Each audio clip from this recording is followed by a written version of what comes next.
Olá pessoal, estamos hoje aqui para falar de uma pensadora extraordinária, uma grande crítica da arte, da cultura, uma educadora. O nome dela é Bell Hooks. Ela faleceu recentemente, foi uma grande perda para todo o pensamento humano, de forma geral. E para homenageá-la e para fazer seu legado fluir, nós decidimos fazer esse vídeo que tem 3 etapas.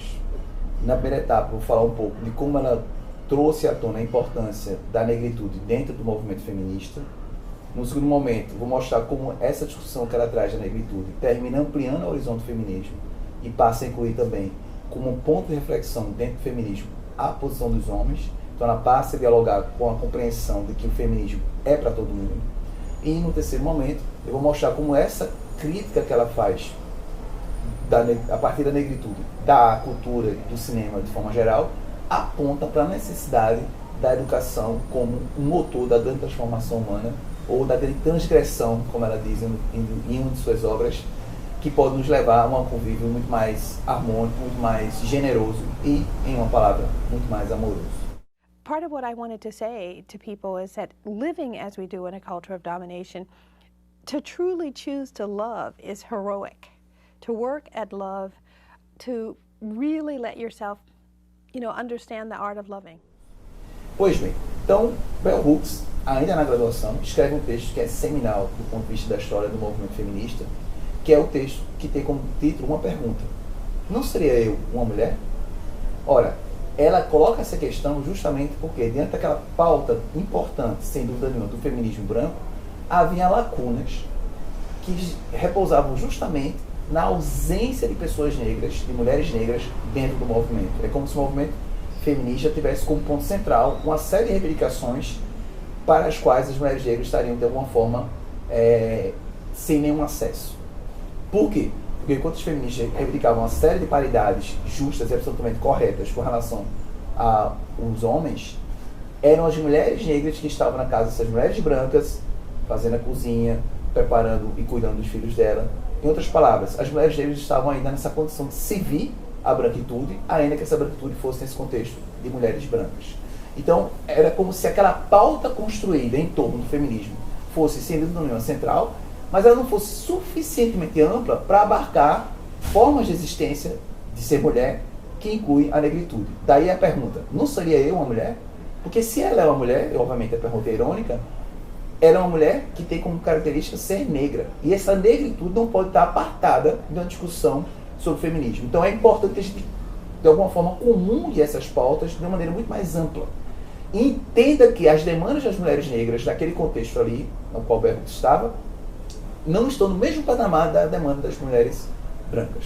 Então perceber, portanto, que mesmo no feminismo temos que pensá-lo desde o recorte racial.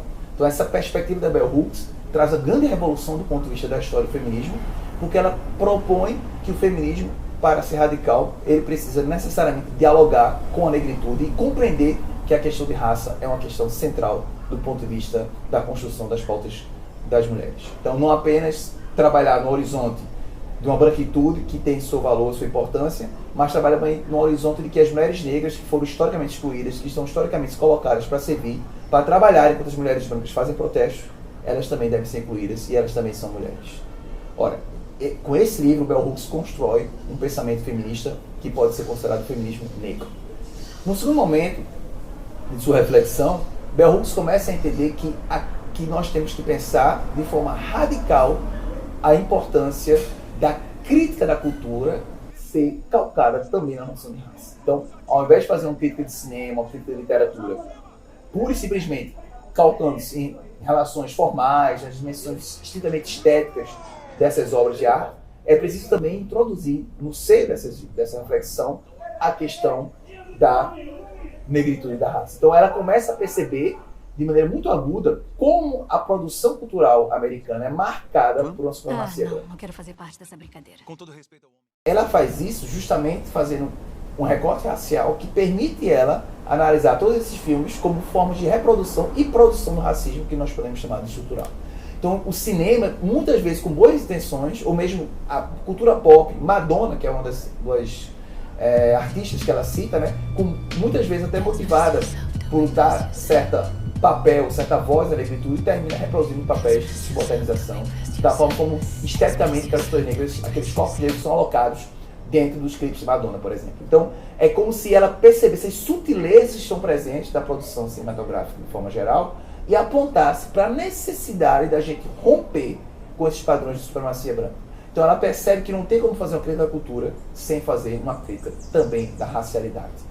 E ela faz isso de maneira muito inteligente. Por quê? Porque ela começa a quebrar uma fronteira, que é muito clara na filosofia, que é a fronteira entre uma discussão puramente estética, conceitual, discutindo os conceitos do que é belo, do que é sublime, o que é uma cena, o que é o cinema, e o que se faz como crítica de cultura, como crítica de arte, como crítica de cinema. Para ela essas coisas são fundidas. Então não faz sentido fazer uma reflexão estética ultra mega abstrata. Por quê? Porque a estética, do ponto de vista de uma crítica cultural, ela tem que incorporar dentro de si essa capacidade de dialogar com a obra de arte. Então ela quebra a fronteira entre crítica e filosofia e passa a operar no registro de uma continuidade entre essas dimensões do pensamento humano que devem ser atravessadas, Bell Hooks insiste, pela questão racial. Porque isso permite a gente ver esteticamente como aqueles corpos são dispostos e como aqueles corpos são subalternizados e como isso está sendo reproduzido e produzido continuamente pela indústria americana. Por fim, uma terceira etapa aqui dessa nossa conversa, eu queria destacar que Bell Hooks, além de colocar a negritude no centro do feminismo, no centro da crítica cultural, ela também propõe saídas alternativas que possam fazer que nossa vida seja menos desarmônica, menos conflituosa. Então Bell Hooks aposta de maneira muito bonita na educação. Não é à toa que ela fez o livro, cujo título é Feminismo é para Todo Mundo. Ela entende que os homens também devem estar concernentes pelo feminismo. Ora, uma mulher negra sabe como os homens negros são oprimidos e como parte dessa opressão termina sendo reproduzida por eles em seus comportamentos. E que era importante, portanto, perceber que eles também são fortemente vítimas da violência, inclusive da violência institucional, da violência do Estado. Então Bell Hooks percebeu que, longe de simplesmente cancelar, condenar, aprisionar os homens negros, nós temos que dialogar com eles. Então quando ela faz um livro Feminismo para Todo Mundo, ela entende que a proposta que ela está trazendo não é apenas para as mulheres, menos ainda apenas para as mulheres brancas, é uma proposta para a humanidade. Então ela entende que a educação é esse lugar em que nós podemos expandir a nossa humanidade a partir daquilo que ela chama amor. É nesse contexto específico que Bell Hooks, diferentemente de boa parte dos pensadores e pensadoras americanas, não faz não faz um diálogo de uma condição de superioridade em relação às pessoas de inferioridade intelectual. Pelo contrário, ela faz um diálogo justo, genuíno e equitativo. E é nesse contexto que ela vai discutir com Paulo Freire. Eu quero desafiar vocês que estão vendo esse vídeo constatar em alguma literatura, em alguma referência bibliográfica dos pensadores e pensadoras americanas, europeus, que vocês gostam, se há a presença de algum brasileiro. Pois Bell Hooks tem um livro que parte dele é dedicado a um pensador brasileiro, que é Paulo Freire.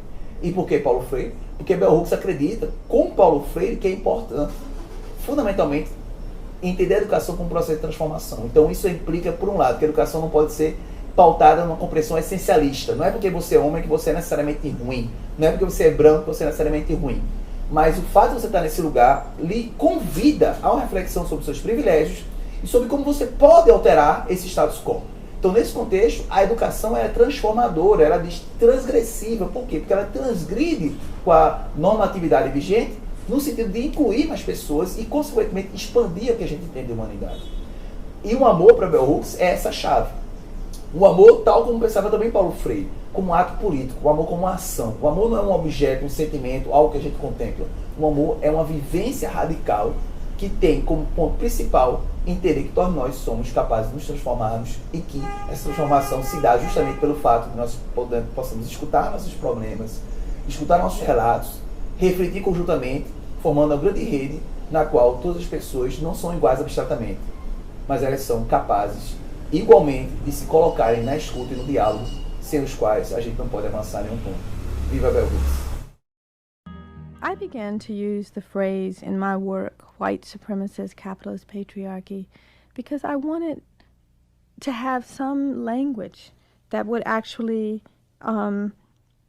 remind us continually of the interlocking systems of domination that define our reality, and not to just have one thing be like, gender is the important issue, race is the important issue. But for me, the use of that particular jargonistic phrase was a sort of shortcut way of saying all of these things actually are functioning simultaneously at all times in our lives. And that if I really want to understand what's happening to me right now at this moment in my life as a black female of a certain age group, I won't be able to understand it if I'm only looking through the lens of race. I won't be able to understand it if I'm only looking through the lens of gender. I won't be able to understand it if I'm only looking at how white people see me.